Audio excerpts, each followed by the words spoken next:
إن الحمد لله نحمده ونستعينه ونستغفره ونعوذ بالله من شرور أنفسنا ومن سيئات أعمالنا من يهده الله فلا مضل له ومن يضلله فلا هادي له أشهد أن لا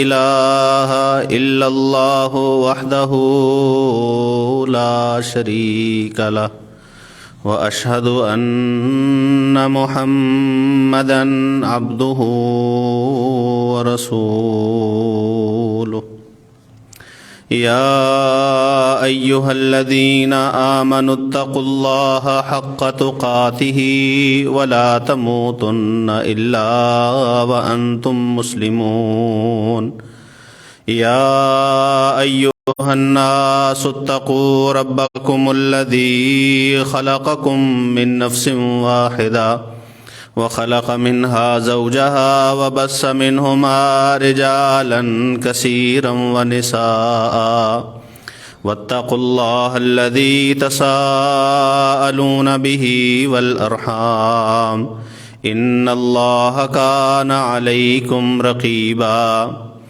يا أيها الذين آمنوا اتقوا الله وقولوا قولا سديدا يصلح لكم أعمالكم ويغفر لكم ذنوبكم ومن يطع الله ورسوله فقد فاز فوزا عظيما أما بعد فإن خير الحديث كتاب الله وخير الهدي هدي محمد صلى الله عليه وسلم شر الأمور محدثاتها وكل محدثة بدعة وكل بدعة ضلالة وكل ضلالة في النار إن الله وملائكته يصلون على النبي يا أيها الذين آمنوا صلوا عليه وسلموا تسليما اللهم صل على محمد وعلى آل محمد كما صليت على إبراهيم وعلى آل إبراهيم إنك حميد مجيد اللهم بارك على محمد وعلى آل محمد كما باركت على إبراهيم وعلى آل إبراهيم إنك حميد مجيد أعوذ بالله السميع العليم وبوجهه الكريم وسلطانه القديم من الشيطان الرجيم من همزه ونفخه ونفثه بسم الله الرحمن الرحيم وَلَقَدْ آتَيْنَاكَ سَبْعًا مِّنَ الْمَثَانِي وَالْقُرْآنَ الْعَظِيمَ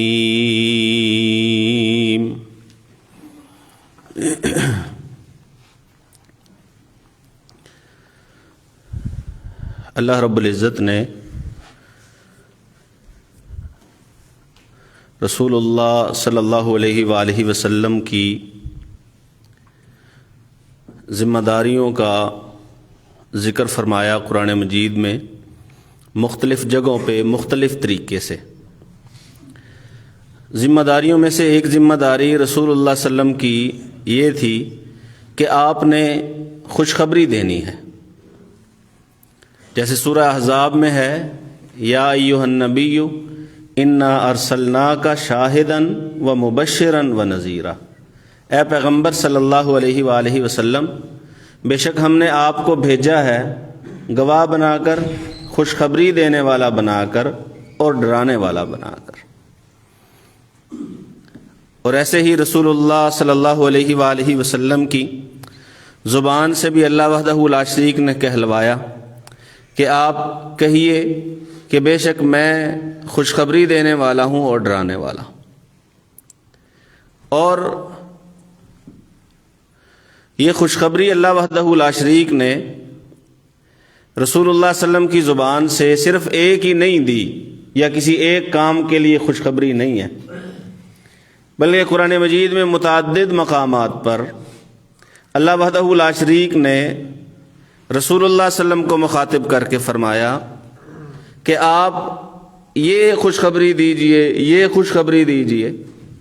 جیسے سورہ بقرہ میں اللہ وحدہ لا شریک فرماتے ہیں وَبَشِّرِ الصَّابِرِينَ کہ آپ صبر کرنے والوں کو خوشخبری دیجئے۔ اور ایسے ہی وہ لوگ جنہوں نے اللہ کو اپنا رب مانا اور پھر اس کے اوپر جم گئے، پختگی اختیار کی، استقامت اختیار کی، اللہ وحدہ لا شریک فرماتے ہیں کہ ان کے اوپر تو آسمان سے فرشتے اترتے ہیں اور کیا کہتے ہیں اللہ تخافوا ولا تحزنوا کہ ڈرنے کی ضرورت نہیں، نہ ہی غم کرنے کی ضرورت ہے، وَأَبْشِرُوا بِالْجَنَّةِ الَّتِي كُنْتُمْ تُوعَدُونَ بلکہ جس جنت کا تم سے وعدہ کیا گیا ہے تم خوش ہو جاؤ کہ وہ جنت تمہیں ملنے والی ہے۔ ایک جگہ قرآن مجید میں اللہ وحدہ لا شریک فرماتے ہیں الا ان اولیاء اللہ لا خوف علیہم ولا هم يحزنون توجہ سے سنو کہ جو لوگ اللہ کے ولی، اللہ کے دوست ہوتے ہیں ان پر کوئی خوف نہیں ہوتا، نہ ہی وہ غمگین ہوتے ہیں۔ الذین آمنوا وکانوا یتقون کیونکہ یہ ایسے لوگ ہوتے ہیں جو ایمان لائے اور انہوں نے تقوی اختیار کیا۔ لہم البشریٰ فی الحیات الدنیا وفی الآخرہ ان کے لیے ہے خوشخبری دنیا میں بھی اور ان کے لیے ہے خوشخبری آخرت میں بھی۔ مختلف مواقع پر مختلف طرح سے اللہ وحدہ لا شریک نے قرآن مجید میں خوشخبریاں دی ہیں، بلکہ ایک جگہ تو اللہ نے قرآن مجید کو خوشخبری قرار دیا ہے، ہدن ورحمتن وبشریٰ للمسلمین کہ یہ جو قرآن ہے ہدایت بھی ہے اور رحمت بھی ہے اور اللہ کی فرما برداری کرنے والوں کے لیے خوشخبری بھی ہے۔ رسول اللہ صلی اللہ علیہ وسلم خوشخبری دینے کے لیے تشریف لائے، قرآن مجید کو اللہ نے خوشخبری بنا دیا، اور قرآن مجید میں کئی ایک ایسے کام ہیں جن کے کرنے والوں کو اللہ وحدہ لا شریک نے خوشخبری دی ہے کہ تمہیں اچھی خبر ہے، تمہارے لیے تمہیں یہ خوشخبری ہو کہ اللہ وحدہ لا شریک تمہارے ساتھ اچھا برتاؤ کرنے والے ہیں جب تم اللہ کے ہاں قیامت کے دن پیش ہوگے۔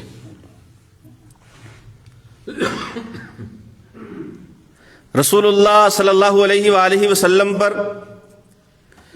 قرآن مجید کے دو حصے ایسے ہیں جو جب نازل ہوئے تو باقاعدہ رسول اللہ صلی اللہ علیہ وآلہ وسلم کو کہا گیا کہ یہ جو دو چیزیں نازل ہوئی ہیں ان کے ساتھ آپ خوش ہو جائیے، یہ باقاعدہ خوشخبری ہے۔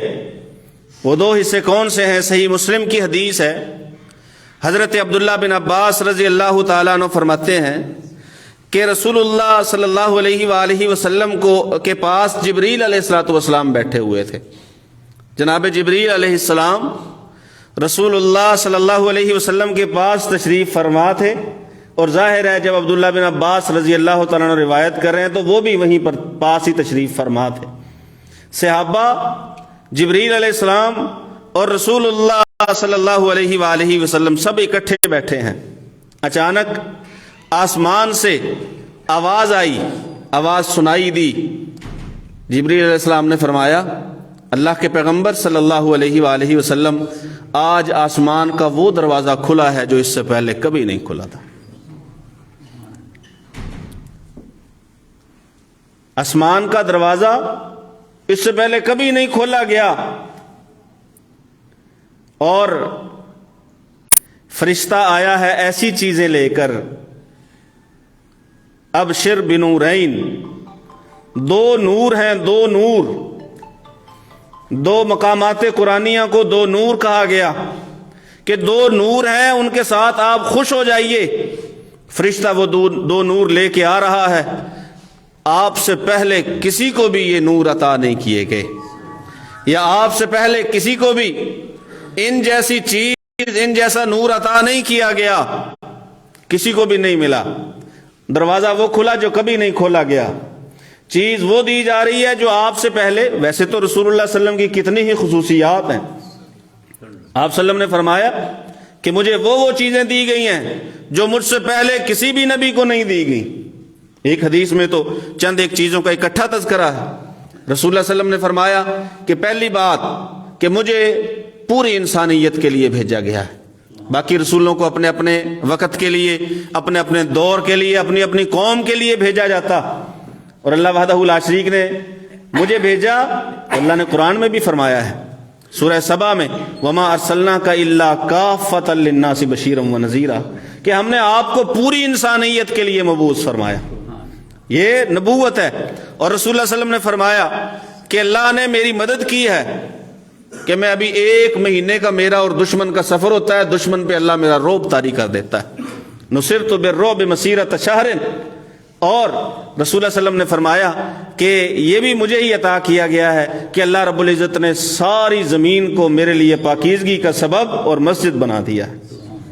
مٹی سے بندہ اگر پانی نہ ملے تیمم کر سکتا ہے، پاکیزگی حاصل کر سکتا ہے۔ یہ اللہ کے پیغمبر نے فرمایا مجھ سے پہلے کسی کو بھی یہ چیزیں نہیں دی گئی تھی۔ ادھر جبریل علیہ السلام فرما رہے ہیں یہ جو دو نور فرشتہ لے کے آ رہا ہے یہ آپ سے پہلے کسی بھی نبی کو نہیں دیے گئے۔ اور یہ دو نور کون سے ہیں؟ ایک ہے فاتحۃ الکتاب، جس سورت سے کتاب شروع ہوتی ہے، کتاب سے مراد قرآن مجید، یعنی سورۃ الفاتحہ و خواتیم البقرہ، اور وہ آیتیں جن پر سورہ بقرہ ختم ہوتی ہے۔ یہ دو نور ہیں، یہ دو نور ہیں۔ انہیں سمجھیے کہ انہیں دو نور کیوں کہا گیا۔ ایک تو اسی حدیث کا ٹکڑا ہے، وہ ہم بعد میں سنتے ہیں۔ پہلے رسول اللہ صلی اللہ علیہ وسلم کا ایک فرمان جو صحیح مسلم میں ہے، رسول اللہ صلی اللہ علیہ وسلم نے فرمایا کہ اللہ وحدہ لا شریک فرماتے ہیں کہ میں نے نماز کو اپنے اور اپنے بندے کے درمیان 2 حصوں میں تقسیم کر دیا ہے۔ قسمت الصلاۃ، میں نے تقسیم کر دیا، بانٹ دیا ہے نماز کو نصفین، 2 حصوں میں، ایک حصہ میرے لیے ہے اور ایک حصہ میرے بندے کے لیے، اور میرے بندے کو وہ ملے گا جو وہ مانگے گا۔ وَلِعَبْدِي مَا سَأَلَ، میرے بندے کو وہ ملے گا جو وہ مانگے گا۔ اب رسول اللہ صلی اللہ علیہ وسلم نے فرمایا کہ اللہ وحدہ لا شریک نے کیسے نماز کو اپنے اور بندے کے درمیان 2 حصوں میں بانٹ دیا ہے، تو رسول اللہ صلی اللہ علیہ وسلم نے فرمایا بندہ کہتا ہے الحمدللہ رب العالمین، اللہ کہتا ہے میرے بندے نے میری تعریف کی ہے۔ نماز میں بندہ پڑھتا ہے، رسول اللہ صلی اللہ علیہ وسلم کا فرمان ہے سورہ فاتحہ پڑھے بغیر نماز ہوتی ہی نہیں ہے۔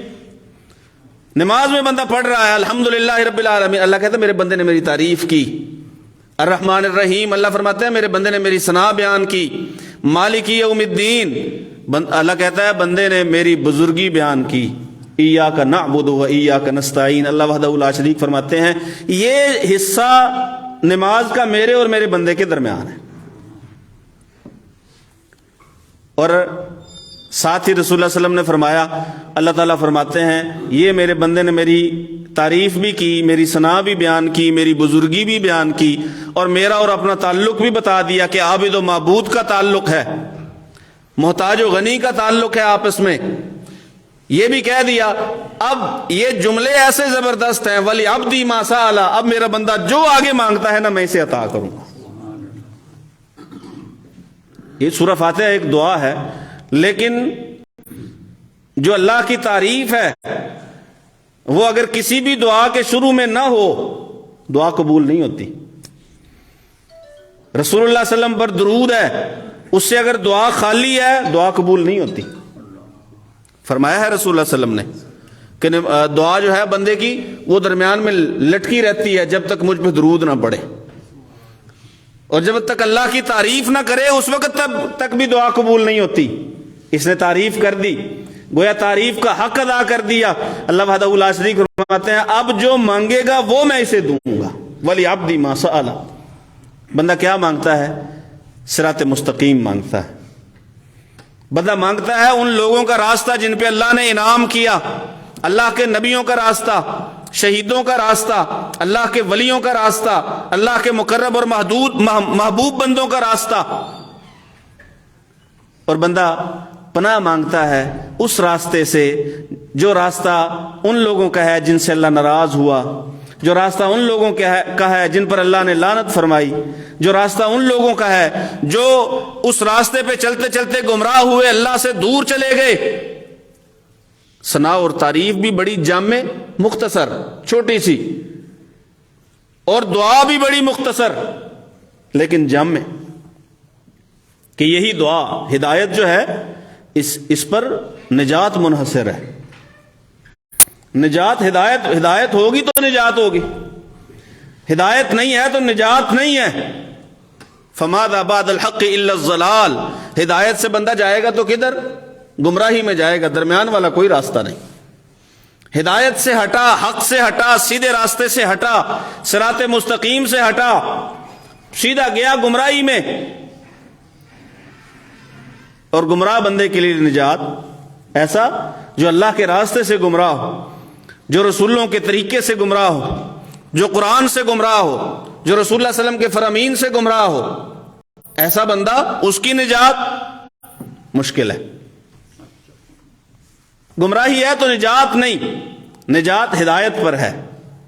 اب اس میں بھی اللہ وحدہ لا شریک کے پیغمبر نے فرمایا کہ یہ دیکھو یہ نور ہے، نور اس لیے ہے، جھلک رہا ہے نور، اللہ خود کہہ رہے ہیں، رسول اللہ علیہ وسلم کی زبان سے کہلوا رہے ہیں کہ آپ کہہ دو میرا بندہ جو مانگے گا میں دوں گا۔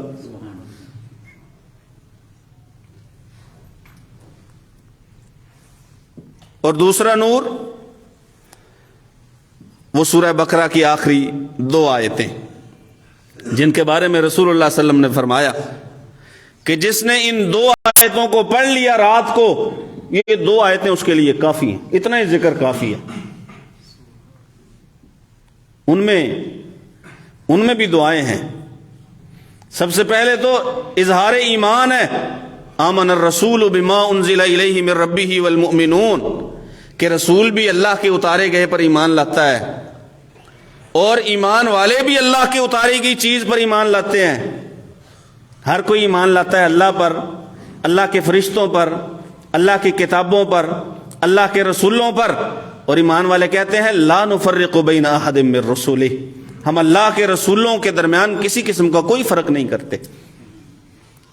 اللہ کے رسول ہیں، واقعی اللہ کے رسول ہیں، ان سب پر ہمارا ایمان ہے کہ یہ اللہ کے رسول ہیں، لا نفرق بین احد من رسولہ۔ اور ایمان والے ساتھ یہ بھی کہتے ہیں سمعنا واطعنا، اللہ ہم نے تیری بات سنی، جو تو نے اتارا، یہ قرآن، یہ بشارت، یہ ہدایت، یہ رحمت جو تو نے اتارا، ہم نے اسے سنا، واطعنا، اور ہم نے مان لیا۔ کردار ہے مومن کا کہ اللہ کے اتارے گئے پر ایمان لائے، ایمان کی جزئیات کا اقرار کرے، اور ساتھ ہی کہے اللہ جو تو نے فرمایا ہے وہ میں نے سنا، اور سن کے میں نے روگردانی نہیں کی، میں سن کے بھاگا نہیں، میں نے سن کے اپنے عذر اپنے بہانے تیرے سامنے پیش نہیں کیے، بلکہ اطعنا، میں نے سر جھکا دیا، میں نے تسلیم کر لیا، میں نے مان لیا، میں نے اپنا سر تیرے سامنے جھکا دیا، رکھ دیا۔ سمعنا واطعنا۔ اگلا جملہ کیا ہے؟ غفرانک، یہ سارا کچھ اس لیے کیا ہے کہ اللہ تیری بخشش چاہیے۔ غفرانک، تیری معافی، وہ معافی جو لامحدود، وہ معافی جو بڑے سے بڑے گناہوں کو مٹا دے اور ڈھانپ دے۔ ربنا و الیک المصیر، اللہ اس پر بھی میرا ایمان ہے کہ واپس لوٹ کے تیری طرف جانا، واپس لوٹ کے تیری طرف جانا ہے۔